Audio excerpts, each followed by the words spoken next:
کہ یہ جو فلاح عام کے 215 انسٹیٹیوشن اسکولس کو ٹیک اوور کیا، یہ جموں کشمیر کے جو تعلیمی ادارے ہیں، جو یہاں کے ہمارے انسٹیٹیوشنز ہیں، جو ہماری یہاں کی ثقافت ہے، اس پہ ایک اور حملہ ہے۔ میں اس لیے ثقافت اور جموں کشمیر کے تشخص کے ساتھ اس کو جوڑ رہی ہوں، کیونکہ بہت کم ایسے اسکول ہیں FAT کی طرح جو اسکولوں میں اخلاقی اسلامی تعلیم کے ساتھ جو ریگولر ایجوکیشن بھی دیتے ہیں۔ مطلب کوئی آپ جس اسکول کا نام نہیں لے سکتے ہیں جہاں پر یہ بیلنس مینٹین ہوتا ہو، اور ان اسکولوں میں سے بہت ہی نامور شخصیت ابھری ہیں، اور اس کے ساتھ ہزاروں کے تعداد میں، میرے خیال میں کوئی 50-60 ہزار تو اسٹوڈنٹس ہیں، ٹیچرز ہیں، فیملیز ہیں جو جڑی ہوئی ہیں۔ تو اس طرح سے اس کو اس کو ٹیک اوور کرنا، پہلے تو جماعت اسلامی کے تمام ایسٹس کو ٹیک اوور کیا گیا، ان پہ بین لگائی گئی،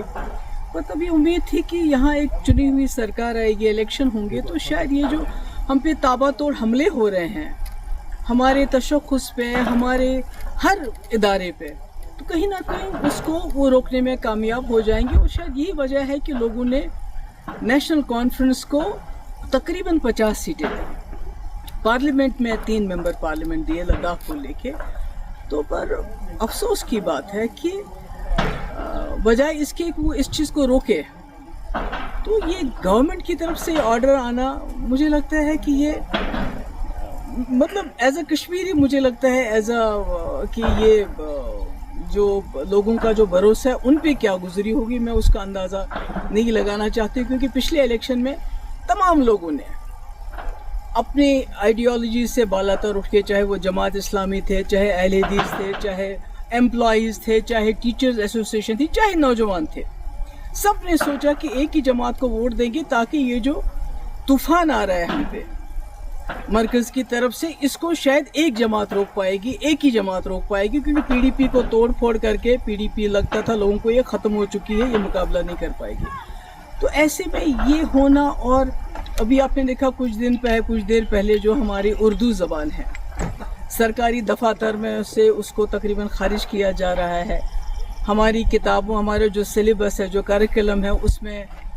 جو ہے ہمارے شیخ العالم رحمۃ اللہ علیہ ہیں،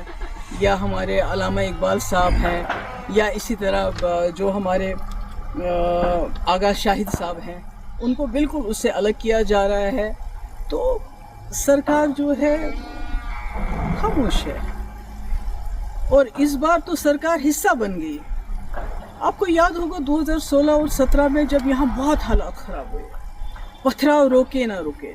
دلی سے اتنی بڑی ٹیم آ گئی، بڑے بڑے منسٹرز کی، بڑے بڑے پالیٹیشنز کی، اور حریت کے دروازوں پہ گئی کہ آپ دروازہ کھولیے، ہم سے بات کیجیے، دروازے بند کر دیے، یعنی اتنے حالات خراب تھے۔ اس وقت میرے اوپر بہت پریشر آیا تھا کہ آپ جماعت اسلامی کے اوپر کریک ڈاؤن کر لیجئے، بین کر لیجئے، ان کو PSA لگا لیجئے، ان کے ایسٹ سیز کا جو اب ہو رہا ہے، جو اس وقت کی سرکار اس وقت کر رہی ہے۔ مگر میں نے سوچا کہ اگر میں اپنے ہی لوگوں پہ بلا وجہ اس قسم کی کارروائی، یا تو کوئی ثبوت ہو کہ بھئی اس وقت یہ کچھ ایسا کر رہے ہیں تو آپ کوئی ایکشن لوگے، مگر صرف ان کی آئیڈیالوجی کی وجہ سے کسی نے جا کے دلی میں چگلی کھائی تھی کہ بھئی وہاں جو بھی کچھ کر رہے ہیں وہ جماعت اسلامی کے لوگ کر رہے ہیں، جو پتھراؤ ہو رہا ہے، جو ملک کے مخالف جو